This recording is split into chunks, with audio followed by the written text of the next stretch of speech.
بسم اللہ الرحمن الرحیم الحمدللہ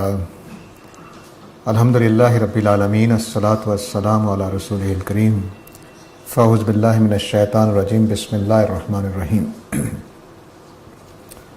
سورہ البقرہ کا ہم مطالعہ کر رہے ہیں اور اس میں آیت نمبر 21 ہم نے شروع کی تھی۔ آج وہیں سے شروع کر رہے ہیں بات کو کچھ دہراتے ہوئے۔ اے لوگو، اپنے اس رب کی بندگی کرو جس نے تمہیں پیدا کیا اور تم سے پہلوں کو بھی پیدا کیا تاکہ تم اس کے غضب سے بچ سکو۔ اس میں نے کچھ حقیقتوں کی طرف اشارہ کیا تھا کہ اللہ تعالیٰ کو بندگی کا حق اس لیے حاصل ہوا ہے کہ وہ ہمارے خالق ہیں، اور دین کی حقیقت یہی ہے۔ اگر دیکھا جائے دین کی پیدائش، دین کا تصور، دین کا مقدمہ قائم اس بات پر ہے کہ کوئی خالق ہے۔ تو اگر کوئی خالق نہیں ہے تو دین نہیں۔ مثلا کسی ملک میں اگر بادشاہ نہیں ہے، قانون نہیں ہے، ریاست نہیں ہے تو قانون نہیں۔ ایسا ہی اگر خالق کائنات نہیں ہے تو دین نہیں۔ تو دین کی بنیاد پڑتی ہی تخلیق کے عقیدے سے ہے، اور تخلیق کے بعد پھر تخلیق کرنے والے کے حقوق کے ذریعے سے۔ ایک لفظ میں یوں کہیے کہ حقوق اور ذمہ داریاں، دین اور دینداری ایک لفظ میں اگر بیان کی جائے تو وہ رشتے کا احساس ہے۔ وہ رشتے کا احساس، تعلق کا احساس۔ کہ مثال کے طور پر اگر کوئی شخص میرا باپ ہے تو یہ تعلق ہے جو حقوق و فرائض کی ایک دنیا قائم کر دیتا ہے۔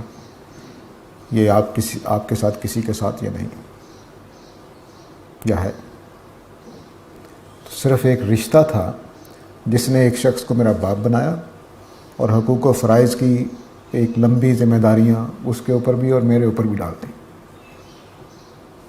تو اگر رشتہ تخلیق موجود نہ ہو تو کوئی حقوق و فرائض نہیں ہے، کوئی رب نہیں ہے، کوئی مخلوق نہیں ہے، اور کوئی دین نہیں ہوگا۔ تو اس لیے دین کی حقیقت اپنی حقیقت میں اس رشتے پر کھڑی ہے جو خالق اور مخلوق کا رشتہ۔ رب کا تصور بھی اسی سے پیدا ہوتا ہے۔ تو جدید الحاد کے پاس ایک مضبوط دلیل بن سکتی ہے اگر وہ کریٹر کا انکار کرنے میں کامیاب ہو جائے، لیکن جتنا لٹریچر آج تک میری نظر سے گزرا ہے اس میں وہ ایک دلیل بھی فراہم نہیں کر سکے خدا کے انکار کی۔ چند سوالات ہیں، اور ان سوالات کے لیے جواب چاہیے بس، کہ دنیا میں ظلم کیوں ہے، دنیا میں بچوں کو بیماریاں کیوں آ جاتی ہیں، اگر اللہ تعالیٰ ہیں تو پھر عدل کیوں قائم نہیں ہوتا، اگر اللہ تعالیٰ نے ڈیزائن کیا ہے تو اس تخلیق میں نقص نہیں ہونے چاہیے، لیکن ہم دیکھتے ہیں کہ بڑھاپے میں کمر درد کرنے لگ جاتی ہے، بعض کی جوانی میں کرنے لگ جاتی ہے۔ اس کا مطلب ہے تخلیق میں نقص ہو گیا۔ اگر اللہ تعالیٰ تھے اور دین ہے تو پھر سارے دین ایک جیسے ہونے چاہیے، مختلف کیوں ہو گئے؟ یہ سوالات اس طرح کے، تو ان سوالات کے جواب دیے جا سکتے ہیں، لیکن جو اصل بات ہے وہ کریٹر کا انکار ہے۔ اس لیے ان کا ایک بڑا حصہ الحاد کا خدا کے انکار پر کھڑا ہے، اور وہ چاہتے ہیں کہ خدا کا انکار ہو جائے، لیکن آج تک وہ اس کے لیے کوئی دلیل فراہم نہیں کر سکے۔ اور دوسری جو چیز ہے اس آیت میں بڑی اہم، وہ لعلکم تتقون ہے۔ لعلکم تتقون کا مطلب یہ ہے کہ خدا کے غضب سے بچ جاؤ، خدا کی ناراضی سے بچ جاؤ۔ اور خدا کے غضب کا اظہار دنیا میں رسولوں کے زمانے میں ہوتا رہا، اور آخرت میں قیامت کی صورت میں ہونا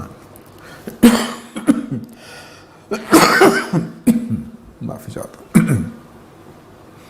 تو اس سے بچنے کے لیے کہا جا رہا۔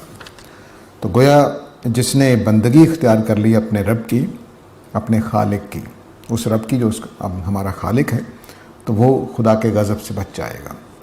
چوتھی بات میں نے یہ عرض کی تھی کہ اللہ تعالیٰ یہاں کسی قوم قبیلے کے خدا کا تعارف نہیں کروا رہے،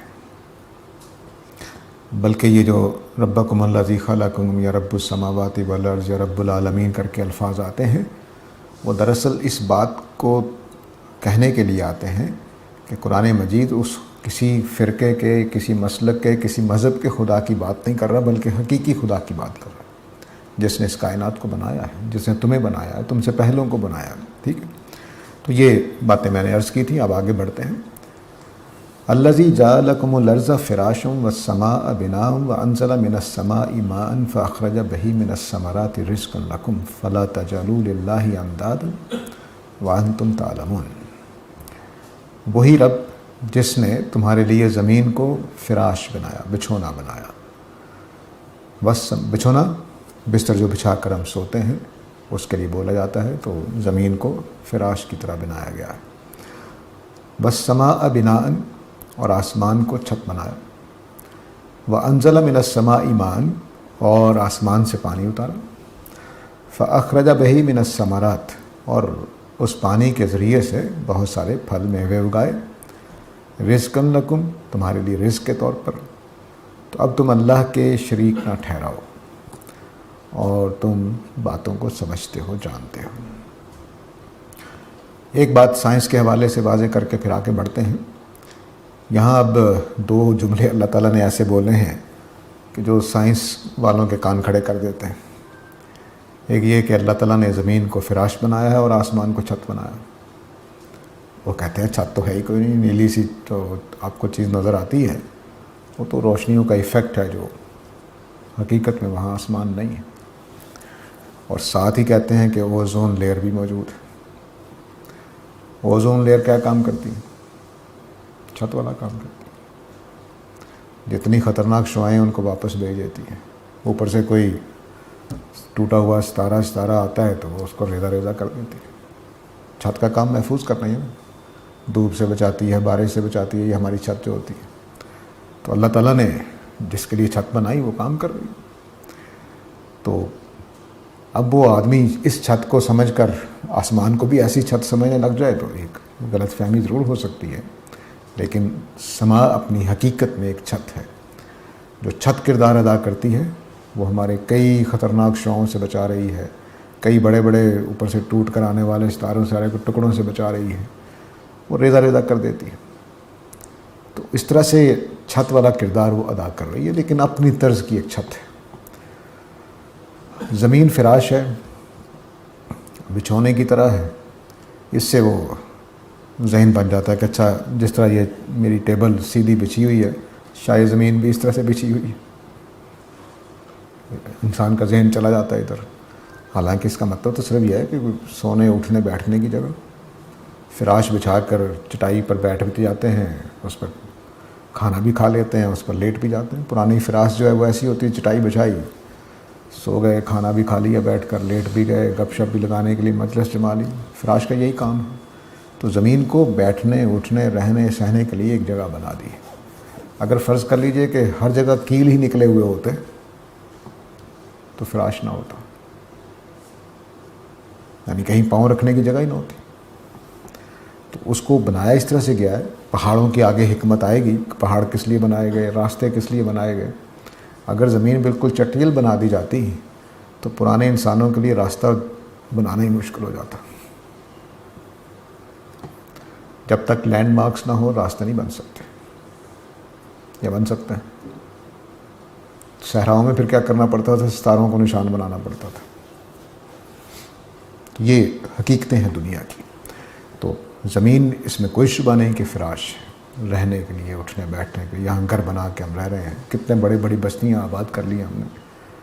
بلکہ اب تو بستیاں چھوٹا لفظ ہے، ملک اتنے بڑے بڑے کہ اربوں کی تعداد یہاں انسانوں کی رہتی ہے. یعنی ہمارا ہی ملک دیکھ لیجئے، 28 کروڑ عوام.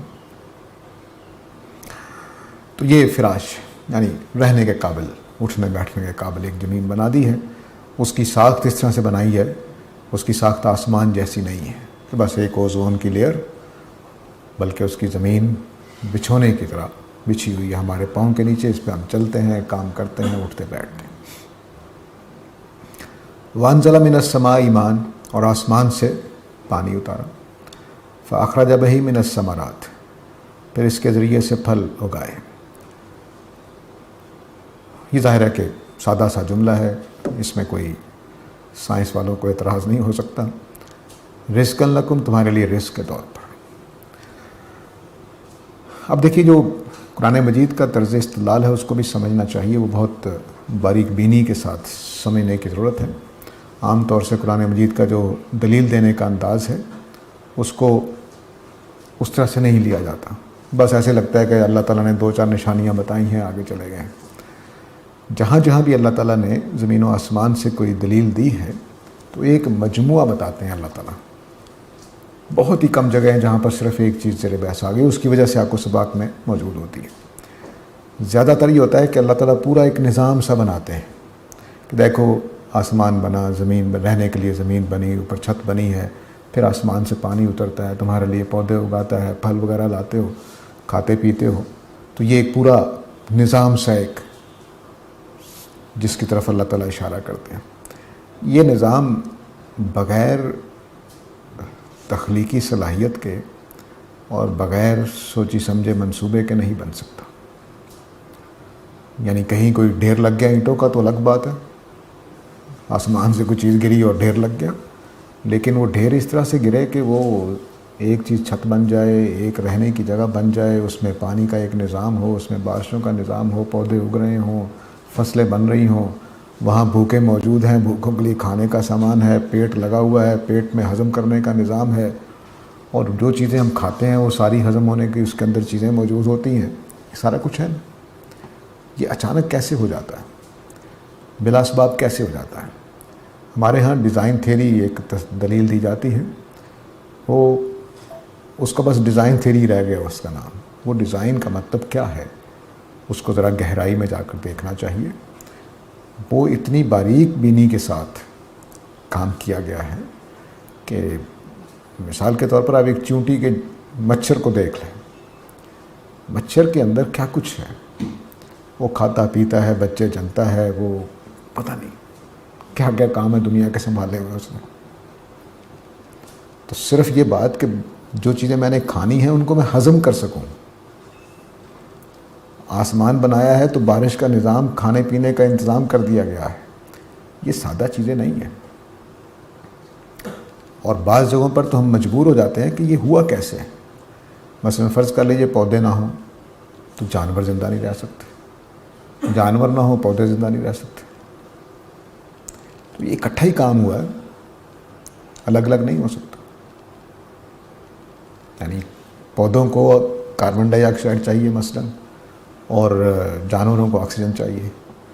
اگر صرف جانور پیدا کر دیے جائیں پہلے تو آکسیجن کہاں سے لیں گے، اور اگر پودے پہلے پیدا کر دیے جائیں تو کاربن ڈائی آکسائڈ کہاں سے لیں گے؟ فضا میں یہ دونوں چیزیں پروڈیوس کرنے کا کوئی ذریعہ نہیں ہے۔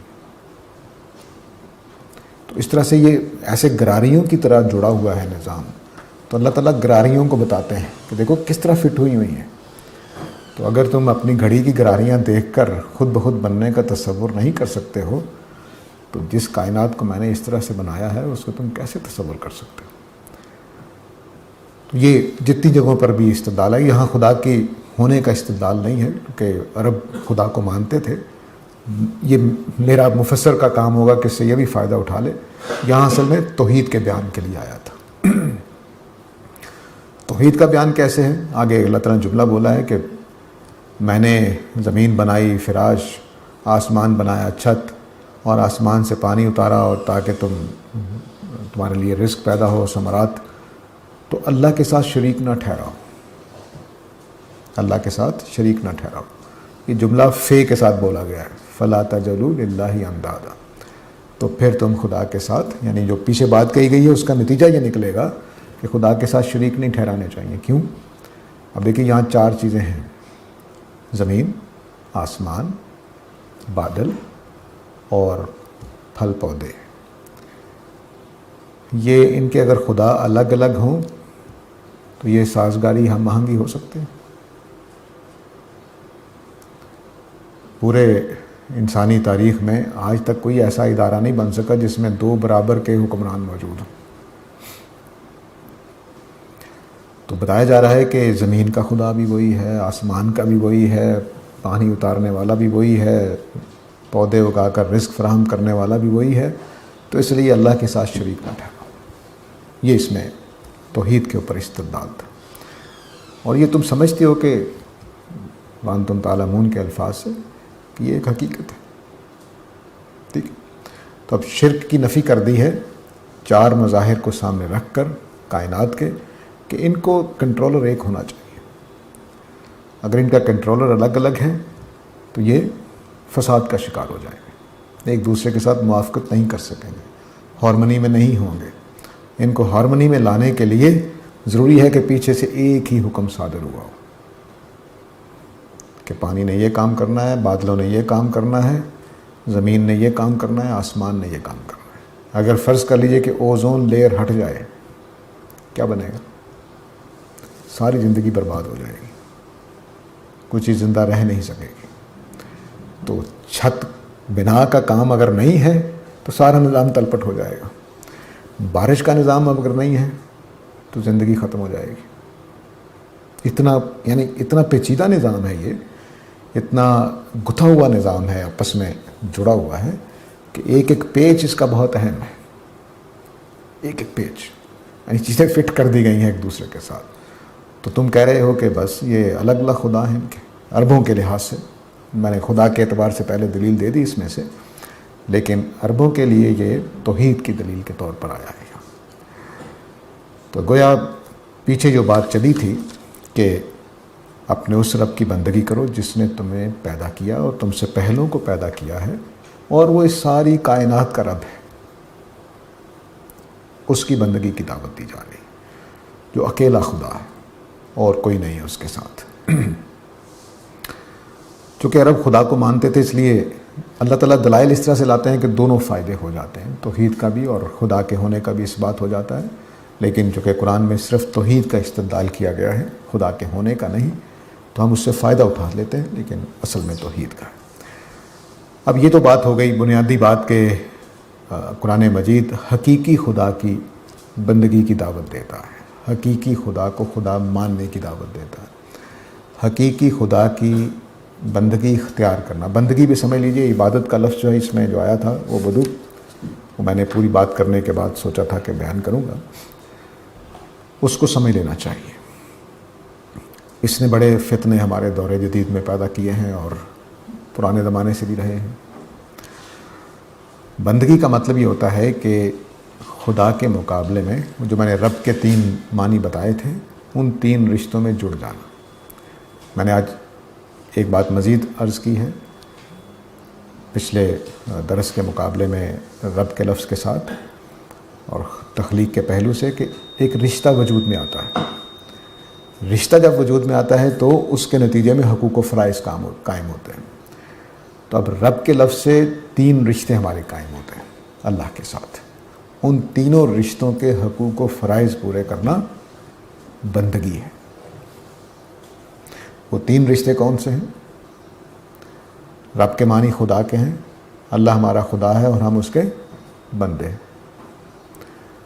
دوسرے معنی اس کے مالک کے ہیں، اللہ تعالیٰ ہمارا مالک ہے، ہم اس کے غلام مملوک ہیں۔ اب میرے پاس اردو میں کوئی لفظ نہیں ہے، عربی کا لفظ بہت اچھا ہے عبد، جو دونوں معنی ادا کرتا ہے، بندے کے معنی بھی ادا کرتا ہے اور غلام ہونے کے معنی بھی۔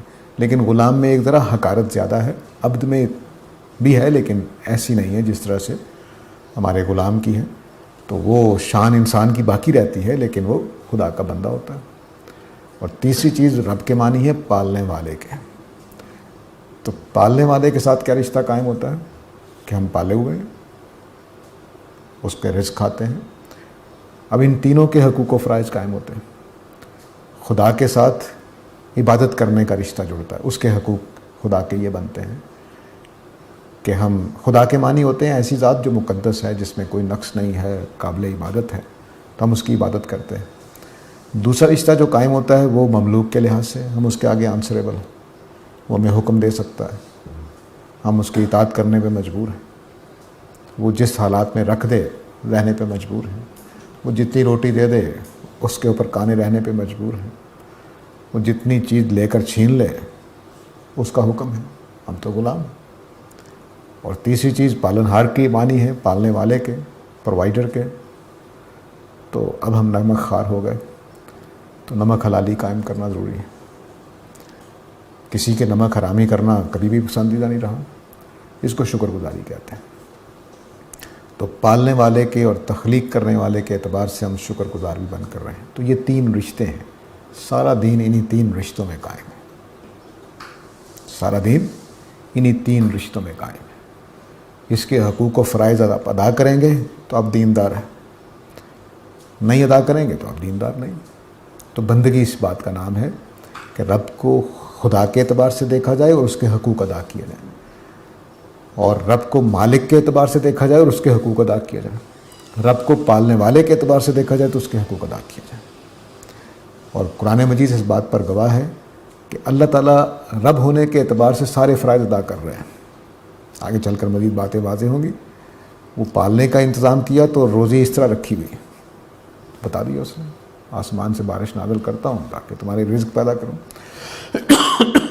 یہ الگ بات ہے کہ ہم نظام اس طرح کے بناتے ہیں کہ اس کے بعد مصیبتیں پڑ جاتی ہیں، لیکن اس نے اپنے سارے فرائض پورے کیے ہوئے ہیں.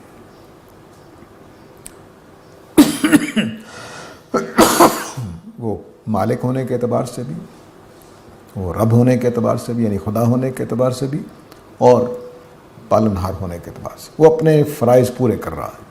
ہر لمحے پورے کر رہا ہے، کسی لمحے غافل نہیں ہے. ہم نے اپنا حق ادا کرنا ہے بس. ٹھیک ہے. تو یہ وہ تھا جملہ جو اعبدوا ربکم یا ایھا الناس اعبدوا ربکم الذی خلقکم. تو اعبدوا ربکم کا مطلب یہ تھا کہ اپنے رب کی ان حقوق و فرائض کی جو 3 پہلو سے بنتے ہیں اس کو ادا کرو. ہمارے ہاں عبادت کا مفہوم صرف کر دیا جاتا ہے، عبادت کرو اللہ کی. وہ ایک حصہ ہے اس کی بندگی کا، ایک حصہ کہ ہم نماز پڑھتے ہیں، روزہ رکھتے ہیں. عبادت کو بھی سمجھ لینا چاہیے کہ عبادت کے معنی کیا ہیں. ہمارے ہاں اس میں بڑا محدود معنی کر دیا گیا کہ صرف نماز اور روزہ عبادت ہے. عبادت ایک جامع تصور ہے جس میں سر جھکانا، رکوع کرنا، قیام کرنا، کچھ کلمات ادا کرنا جس کو ہم نماز کی شکل میں کرتے ہیں، یہ بھی عبادت ہے. اس سے دعا کر کے مدد مانگنا یا ایسا تعاون مانگنا جو ہم انسان آپس میں نہیں کر سکتے. مثلا دریائے راوی میں کوئی ڈوب رہا ہو، اب تو ڈوبنے کے لائق نہیں، لیکن دریائے راوی میں کوئی ڈوب رہا ہو اور مجھے آواز دے کہ ساجد آ کے میری مدد کرو، وہ آواز نہیں دے گا. لیکن ہم اکیلے جب ہوتے ہیں دریا میں ڈوب رہے ہوں تو کس کو آواز دیتے ہیں؟ یہ بھی عبادت ہے، اس کو دعا کہا جاتا ہے. نبی کریم صلی اللہ علیہ وسلم فرمایا کرتے تھے کہ دعا مخ العبادہ. کسی انسان سے دعا کرنا شرک ہو جائے گا. ٹھیک ہے نا. تو دعا کرنا عبادت ہے. نظر نیاز دینا، خیرات کرنا، یہ عبادت ہے. میں آپ کو راضی کرنے کے لیے نظر نیاز کروں داتا صاحب کے نام کی، علی حجویری صاحب کے نام کی، بابا فرید الدین گنج شکر کے نام کی، تو شرک ہو جائے گا، اس کو خدا بنانا ہو جائے گا. تو خیرات بھی صرف عبادت ہے، اللہ کے نام کی ہوگی. ٹھیک ہے. وہ اعبدوا ربکم کا مطلب کیا کیا ہے اس کو عرض کر رہا کہ ہم نے رکوع، قیام، سجدہ عبادت کی غرض سے اسی کے لیے کرنا ہے. ہمارے دین میں جو تعظیمی سجدہ تھا منع کر دیا گیا. کیوں؟ کیونکہ اس سے عبادت کا تصور پیدا ہوتا ہے. بادشاہوں کے آگے تعظیم ہوتی تھی ایک زمانے میں، لیکن اس کو عبادت نہیں سمجھا جاتا، صرف فرما برداری سمجھا جاتا تھا. لیکن بعد میں یہ بڑے فتنے پیدا ہوئے تو اس لیے اس کو روک دیا گیا کہ اب وہ نہیں کیا جائے گا. لیکن قیام کی اجازت ہے کسی کے آگے احترام سے کھڑے ہونے، لیکن عبادت کی غرض سے قیام یہ صرف اللہ کے لیے ہو، جیسے ہم نماز میں کرتے ہیں. تو نماز ہو گئی، اللہ کی راہ میں خرچ کرنا ہو گیا، دعا ہو گیا، قربانی کرنا یہ بھی صرف اللہ کے لیے ہوگی. کسی اور کے نام کی قربانی نہیں ہو سکتی.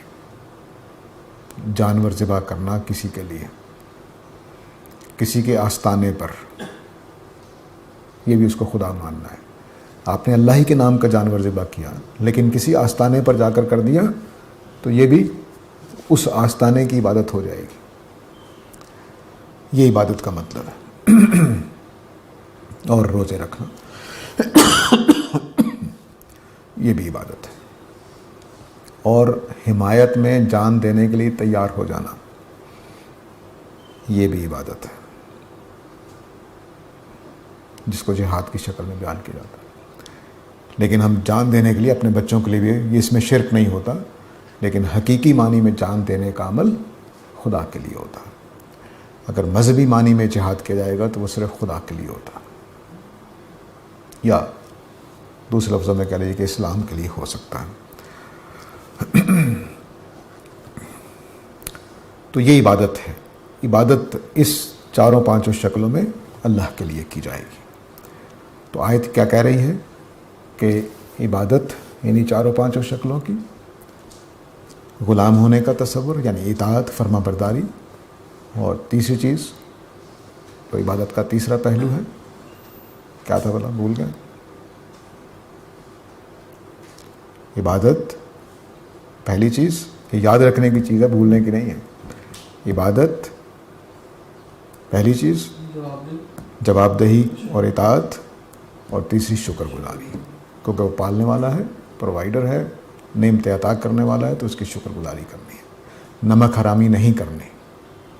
تو نمک حرامی میں بھی شرک آ جاتا ہے کہ جب میں نے خدا کی بجائے کسی اور کی عبادت کرنی شروع کر دی تو نمک حرامی ہے. عبادت ہی نہیں کی، نمک حرامی ہے. اطاعت ہی نہیں کی، نمک حرامی ہے. ٹھیک ہے نا. تو عبادت کے سارے پہلو نمک حرامی میں آ جائیں گے، اور مملوک ہونے کے بھی سارے پہلو. مملوک ہونے کا مطلب اطاعت کرنا، حکم ماننا. تو اگر آپ نے اطاعت نہیں کی، اب دیکھیے دونوں میں فرق سمجھ لیجیے. اللہ تعالیٰ نے کہا ہے چور کے ہاتھ کاٹو، یہ عبادت نہیں ہے لیکن یہ اطاعت ہے. اور اللہ نے کہا نماز پڑھو، تو یہ عبادت ہے. تو جو چور کے ہاتھ کاٹنے کے قانون کی پیروی مملوک ہونے کے اعتبار سے اور بندہ ہونے کے اعتبار سے نماز پڑھنا، روزہ رکھنا، دین کی یہ حقیقت ہے. اس کو اپنا کر کرنا چاہیے. اور ناشکر گزاری ان دونوں کو جامع ہو جاتی ہے. تیسرا حصہ جو تھا پالن ہار کے اعتبار سے کہ اس نے پیدا کیا ہے، نعمتیں دے رہا ہے، تو اس اعتبار سے جو ہوگا وہ شکر گزاری ہوگی. تو شکر گزاری میں نمک حلالی کرنا ہے، نمک حرامی کرنا نہیں ہے. تو سارے پہلو اطاعت بھی نہیں کریں گے تو نمک حرام ہو جائیں گے. کسی اور کو خدا بنا لیں گے، عبادت کسی اور کی کرنے لگ جائیں گے، تب بھی نمک حرام ہو جائیں گے. تو نمک حرامی تیسرے حصے کا لازمی حصہ ہے. تو اب دیکھ لیے کہ جو مملوک ہے اس میں ایک اور پہلو آقا اور آنسریبل ہونے کا. تو آنسریبل ہونے سے قیامت ثابت ہو جاتی ہے. میں اگر اپنے گھر میں کوئی ملازم رکھوں اور میں اسے کہوں یہ لو 10 روپے اور جا کر نا بچے کے لیے ٹافی لے کر آؤ، اور وہ ٹافی کھایا، تو میں ڈانٹ سکتا ہوں اس کو؟ نہیں. یا اس نے اپنا سگریٹ لے کر پی لیا، تو اب حساب کتاب ہو سکتا ہے. تو مالک ہوتے ہی قیامت کا تصور بھی وجود میں آ جاتا ہے، اور بلکہ تینوں سے آ جاتا ہے. لیکن اللہ تعالیٰ نے چونکہ مالک یوم الدین کا لفظ استعمال کیا تو اس سے مالک ہونے سے زیادہ اس کا مفہوم ادا ہوتا ہے. تو یہ بنیادی بات کرنے کے بعد کہ تمہیں یہ بندگی حقیقی خدا کی کرنی ہے، مکمل بندگی کی بات کی جا رہی ہے. اور کس خدا کی کرنی ہے؟ جس نے تمہیں پیدا کیا ہے اور کوئی خالق نہیں ہے، اور زمین و آسمان کا اکیلا مالک وہی ہے، اسی کے حکم پر چل رہی ہے، اور کوئی خدا موجود نہیں ہے. تو توحید والا تصور بیان کرنے کے بعد اگلا جو بڑا مسئلہ تھا وہ نبی کریم صلی اللہ علیہ وسلم کی نبوت تھی. عربوں سے منوانے کے لیے اگلا بڑا مسئلہ، یہودیوں سے منوانے کے لیے اس وقت کے بنی اسرائیل جو تھے ان سے منوانے کے لیے پہلی مسئلہ توحید تھا. دوسرا مسئلہ نبی کریم صلی اللہ علیہ وسلم کی نبوت تھی. اس لیے فرمایا وَإِن كُنتُمْ فِي رَيْبٍ مِّمَّا نَزَّلْنَا عَلَىٰ عَبْدِنَا فَأْتُوا بِسُورَةٍ مِّن مِّثْلِهِ. تو اگر تمہیں کوئی شک ہے جو ہم نے نازل کیا ہے اپنے اس بندے پر، تو کوئی ایک سورہ اس جیسی بنا کر لے آؤ. وَدُعُوا شُهَدَاءَكُمْ، اور اپنے شہداء کو بھی بلا لو اللہ کے علاوہ اگر تم سچے ہو. یہ جو دلیل ہے یہ بھی لوگوں نے بڑی اس میں معنی پیدا کرنے کی کوشش کی ہے. اصل میں جو قرآن مجید توحید کی بات کر رہا ہے یہ بھی، اور جو نبوت کی بات کر رہا تھا وہ بھی، اور جو آخرت کی بات کر رہا تھا وہ بھی، تینوں ایک ہستی کے ذریعے سے ثابت ہونے جا رہے تھے. میری بات کو دوبارہ سنیے. اللہ کا مواحد ہونا یعنی توحید ہونا، قیامت کا ہونا، نبی کریم صلی اللہ علیہ وسلم کا سچا رسول ہونا، وہ ایک ہستی کے ذریعے سے منوانے کا عمل ہو رہا تھا، اور وہ ہستی محمد صلی اللہ علیہ وسلم تھی۔ یہ بڑی مختلف بات ہے، اس لیے دوبارہ ذہن نشین کر لیجئے کہ نبی کریم صلی اللہ علیہ وسلم کو مبعوث کر کے 3 چیزیں ثابت کی جا رہی تھیں۔ اللہ کا ایک ہونا یعنی توحید، کیونکہ وہ تو اللہ کو مانتے تھے، انکار نہیں کرتے تھے، اور بھی بہت سارے خداؤں کو مانتے تھے۔ توحید، آخرت، اور نبی کریم صلی اللہ علیہ وسلم کی نبوت۔ اس کے لیے نبی صلی اللہ علیہ وسلم کو استعمال کیا جا رہا تھا۔ تو اس لیے توحید کے بعد فوراً نبی صلی اللہ علیہ وسلم کا یہ کہنا کہ اگر نبی کریم صلی اللہ علیہ وسلم کے بارے میں تمہیں شک ہے، اس کتاب کے بارے میں جو ہم نے اب نازل کی ہے، تو اس جیسی ایک سورہ بنا لاؤ اگر تم سچے ہو، اور اپنے سارے شہداء کو بلا لو مدد کے لیے۔ اب تینوں باتوں کو الگ الگ سمجھ لیجئے، پھر آیت کے مفہوم کی طرف آئیں گے۔ کوئی ایک سورہ بنا لاؤ، یہ چیلنج کیا ہے؟ ہمارے ہاں یہ چیلنج سمجھا جاتا ہے کہ اللہ تعالیٰ نے کہا ہے کہ قرآن جیسا کلام تم نہیں بنا سکتے ہو۔ یہ بالکل ٹھیک ہے، لیکن کیا میرے جیسی تحریر آپ لوگ لکھ سکتے ہیں، یا آپ جیسی تحریر میں لکھ سکتا ہوں؟ علامہ اقبال کی طرح کی شاعری، غالب کی طرح کی شاعری اقبال اور غالب اقبال کی طرح کی شاعری کر سکتا ہوں؟ پھر اس کا مطلب کیا ہے؟ یعنی یہ تو ہم کہہ سکتے ہیں کہ غالب کے پاس بھی اسی طرح کی صلاحیت ہے جس طرح کی اقبال کے پاس ہے، لیکن دونوں ایک دوسرے کی نقل نہیں کر سکتے۔ اقبال غالب جیسی شاعری نہیں کر سکتے، اور غالب اقبال جیسی شاعری نہیں کر سکتے۔ غالب نے میر کے بارے میں کہا ہے کہ ریختہ کہ تم ہی استاد نہیں ہو غالب، کہتے ہیں اگلے زمانے میں کوئی میر بھی تھا۔ نہ ہوا پر نہ ہوا میر کا انداز نصیب، ذوق یاروں نے بہت زور غزل میں مارا، ہے نا؟ تو میر کی نقل کرنے کے باوجود میر کی نقل نہیں کر سکے، یا کر سکے؟ تو پھر یہ کیا دلیل ہے؟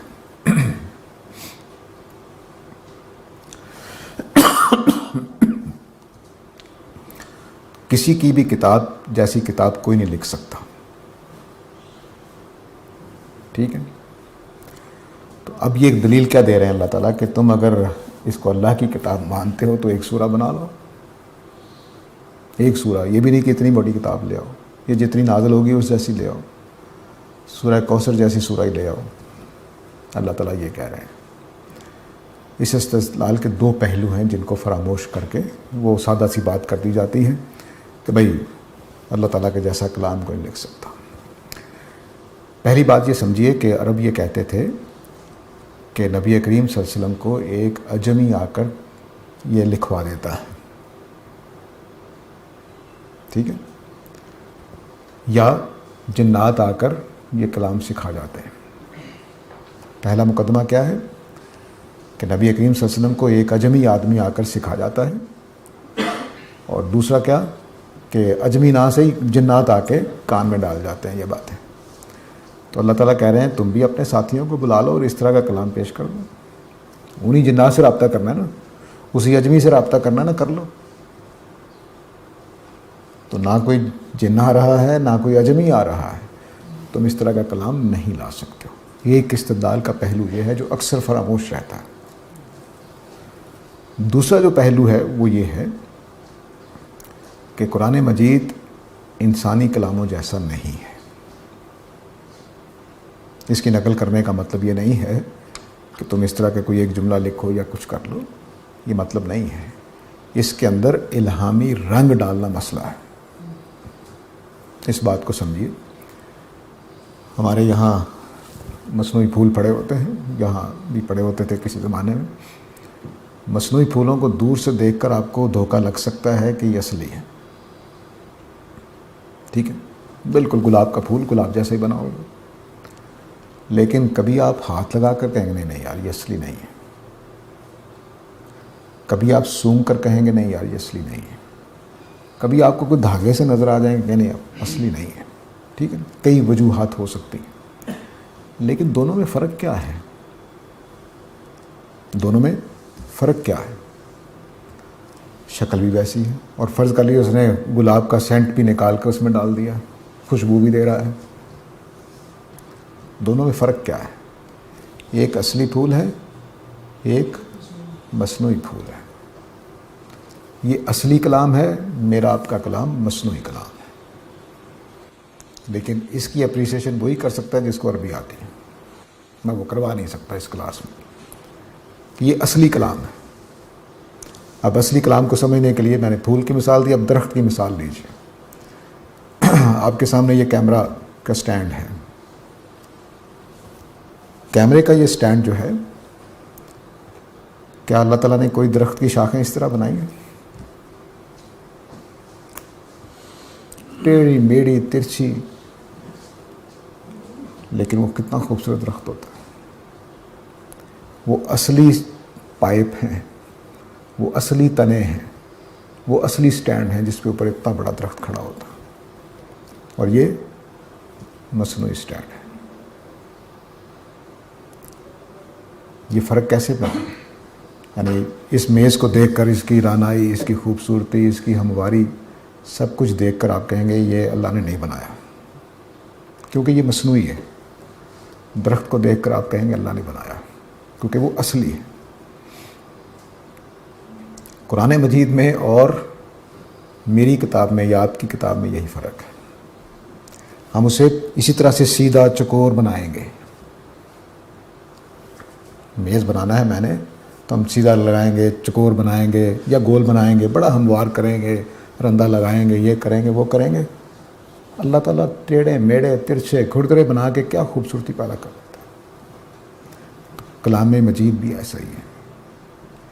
اس کو اگر آپ پڑھنا چاہیں تو آپ کو لگے گا اچھا ایک بات کے بعد دوسری بات، تیسری بات، چوتھی بات، پانچویں بات، کوئی ربط و نظم نہیں ہے، لیکن ذرا اتر کر دیکھیں گے اچھا لگے گا، ہو اچھا یہ کیا بات ہے، کمال ہو گیا۔ ٹھیک ہے، تو جو فرق اللہ کی بنائی ہوئی چیزوں میں ہے اور میری آپ کی بنائی ہوئی چیزوں میں ہے، وہی فرق کلام الہی میں اور ہمارے کلام میں ہے۔ اور عجیب و غریب بات ہے کہ درخت جیسا ہی حسن ہے اور درخت جیسی ہی بے ترتیبی ہے، درخت جیسا ہی ترتیب ہے اور درخت جیسی ہی بے ترتیبی بھی ہے، درخت جیسا ہی کھردرا پن ہے اور درخت جیسی ہی خوبصورتی بھی ہے، جمال بھی ہے، درخت جیسا ہی روب ہے، خوف ہے، اور اس میں بھی ایسا۔ تو یہ عجیب و غریب پہلو ہے اس کا کہ جو گرفت میں نہیں آتا کہ ہوا کیسے ہے یہ۔ اس لیے چونکہ عربوں کی اپنی زبان میں یہ کلام تھا، وہ یہ جانتے تھے کہ ہم ایسا نہیں کر سکتے، ناممکن ہے۔ ایک اور پہلو عرض کر دوں جو آپ زیادہ شاید آسانی سے سمجھ سکیں۔ دنیا میں جتنی بھی کتابیں لکھی جاتی ہیں اس میں اگر اعلیٰ مضامین بیان کرنے ہوں تو آپ کو مشکل الفاظ، ٹرمینالوجی، اصطلاحات، مشکل الفاظ کے انبار، مشکل ترکیبوں کا مطلب دو فریزز یا کہہ لیجیے، وہ آپ استعمال کرتے ہیں۔ قرآن مجید آتا ہے عام آدمی کی زبان میں بڑے اعلیٰ مضامین بیان کر دیتا، بالکل ناممکن ہے، بالکل ناممکن ہے۔ ایک اور پہلو کہ میں اور آپ لکھتے ہیں، مثلا علامہ اقبال کو دیکھ لیجیے، بڑے شاعر ہیں اس لیے نام لے لیتے ہیں ان کا۔ وہ بانگ درا کے زمانے میں جو باتیں کر رہے ہیں وہ بال جبریل کے زمانے میں نہیں ہیں، جو بال جبریل کے زمانے میں کر رہے ہیں وہ ضرب کلیم کے زمانے میں نہیں ہیں۔ یعنی آپ کو عروج و زوال نظر آئے گا۔ بال جبریل کی زبان بھی اعلیٰ، مضامین بھی اعلیٰ، لیکن ضرب کلیم میں مضامین اعلیٰ ہیں، کلام ذرا زوال آشنا ہو گیا ہے، اس کے اندر وہ چاشنی نہیں ہے، خوبصورتی نہیں ہے۔ بانگ درا میں لڑکپن سا ہے، نہ مضامین اعلیٰ ہے نہ زبان اعلیٰ ہے۔ قرآن مجید میں چیز نہیں ہے، آپ کو کوئی ڈیولپمنٹ نظر نہیں آتی، کوئی عروج و زوال نظر نہیں آتا، یہ ناممکن ہے۔ ایک سورہ میں، ایک مضمون میں، ایک صفحے کے پیسج میں انسان کی چیزوں میں یہ چیز موجود ہوتی ہے۔ وہ ڈیولپ کرتا ہے، بہتر کرتا ہے، ٹھیک کرتا ہے، پھر جا کر کہیں پبلش کرتا ہے، پھر بھی غلطیاں رہ جاتے ہیں، پھر بھی مسائل رہ جاتے ہیں۔ یہاں ایسا کچھ نہیں۔ تو یہ وہ پہلو ہیں جس کی وجہ سے کہا کہ اگر تم اس شبے میں ہو کہ یہ اللہ کا کلام نہیں ہے، ہم نے اپنے بندے پر جو کچھ اتارا ہے اس کے بارے میں شبہ ہے، تو ایک سورہ اس جیسی بنا کر لے آؤ۔ میں مثلہی میں یہ سٹریس ہے۔ دونوں میں نے مقدمات بیان کر دیے، قرآن مجید کے کلام کی نیچر، اور دوسری ان کا یہ دعویٰ کہ نبی صلی اللہ علیہ وسلم کو ایک اجمی آ کر پڑھا جاتا ہے اور ایک جنات جو ہیں وہ کچھ القاء کر دیتے ہیں، تو فرمایا تم بھی ان جنات سے رابطہ کر سکتے ہو، اس اجمی کے پاس جا سکتے ہو، بنا لاؤ۔ دونوں مقدمات کا ایک ہی جملے میں جواب دے دیا۔ وَادْعُوا شُهَدَاءَكُم مِّن دُونِ اللَّهِ، اللہ کے علاوہ جن شہداء کو بلانا چاہتے ہو بلا لو۔ شہداء عربوں کا ایک ٹرم ہے۔ ان کے ہاں جب وفود جاتے تھے، مثلا ایک بادشاہ نے حملہ کر دیا ہے یا اس کے فوجیوں نے کسی آدمی کو مار دیا ہے، کسی سردار کو مار دیا ہے، تو یہ اپنا وفد ایک بناتے تھے۔ اس وفد میں سب سے اچھا بولنے والا، خاص طور سے شاعر، اس کو نمائندہ بناتے تھے۔ تو مثلا 200 یا 20 یا 25 یا 10 لوگ گئے ہیں، تو ایک بیچ میں ایسا آدمی ہے جو بہت اچھا بول سکتا ہو، فصیح و بلیغ تقریر کر سکتا ہو یا شاعری میں اپنی بات کہہ سکتا ہو۔ ان لوگوں کو شہداء کہتے تھے۔ یہ مدد کرنے، قوم کا ساتھ دینے کے لیے، مشکلات میں قوم کو اچھا کلام دینے، اچھی باتیں بیان کرنے کے لیے استعمال کرتے تھے۔ تو کہا کہ اس طرح کے سارے اپنے فصیح و بلیغ لوگوں کو بلا لو، کلام لے آؤ اس طرح سے۔ یعنی اللہ تعالیٰ نے یہ نہیں کہا کہ اپنے ہو صرف اجمی کو بلا لو، جتنے بھی ہیں۔ اب اس میں جنات بھی شامل ہیں، اس میں ان کے ہاں انسان بھی شامل ہیں، کیونکہ ان کا یہ خیال تھا عربوں کا کہ جو شاعر ہیں یا خطیب ہیں ان کو جنات القاء کرتے ہیں، ان کی اپنی صلاحیت نہیں ہوتی، ہمارے جیسے انسان ہیں، لیکن جنات ان کو پسند کرتے ہیں، اپنا کلام میں آ کے القاء کر دیتے ہیں۔ تو فرمایا اگر تم سچے ہو کہ یہ اللہ کی کتاب نہیں ہے تو پھر یہ کام کر دکھاؤ، پھر تم یہ کام کر دکھاؤ کہ اس جیسی ایک سورہ لے آؤ، اور جتنے شہداء کو، جتنے مددگاروں کو، جتنے تمہاری سپورٹ کرنے والے ہیں ان کو بلانا چاہو تو بلا لو۔ آگے فرمائے فَإِن لَمْ تَفْعَلُوا، میرا خیال ٹائم ہو گیا ہے، سوالوں کے لیے 2 منٹ ہیں، تو یہاں روک لیتے ہیں آیت نمبر 23 پر۔